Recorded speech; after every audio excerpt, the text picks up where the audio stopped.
Since 1967, the Eau Claire Jazz Festival has been educating, entertaining, and inspiring, and it's happening for the 58th year this weekend. And joining us now to tell us more about it is Quentin Volk, Executive Director of Eau Claire Jazz, Inc. Thanks for being with us. Thanks for having me on. So tell us about the different components to the Eau Claire Sure. Jazz Festival. You can divide it into four main elements through those 2 days. Two of them are educational, happening at the university. That's the student sessions and the master classes. And we have over 100 school bands that attend for that, Wow. which is pretty incredible. And then the other two are a little bit more community focused. You have the concert series happening at the Pablo Friday and Saturday night. We have Camille Thurman and John Clayton coming in as guest artists. Incredibly world-class musicians. And then the Jazz Crawl, as a lot of people know about. We transformed downtown Eau Claire. We have 22 venues this year, 51 bands. Wow. You buy a wristband and you can get a taste of all the different type of music going on in our beautiful town. Yeah, and that has really caught on. Yeah. That Friday night, about 5 o'clock it starts, it goes all night into the Exactly. wee hours. This year we have a special thing where we're doing an open ceremony. For the first time, opening ceremony in the Pablo library lobby from 5:30 to 6:30 with a few different big bands. We have some speeches. There's some specialty cocktails you can buy at the bar.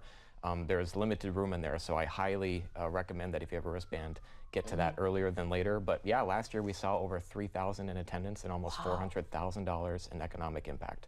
Amazing. And tickets are required for the concerts. Correct. And for the Jazz Crawl? So how Correct. does that work? So you can go to our website for all that information, but for the concert series, you can go directly to the Pablo Center website as well. And for wristbands for the Jazz Crawl, you can go to any venue entrance the night of. Yeah, and this, again, you know, we're talking about 58 years, but it is also, you have here, the nation's largest intern-run jazz festival. What does that mean?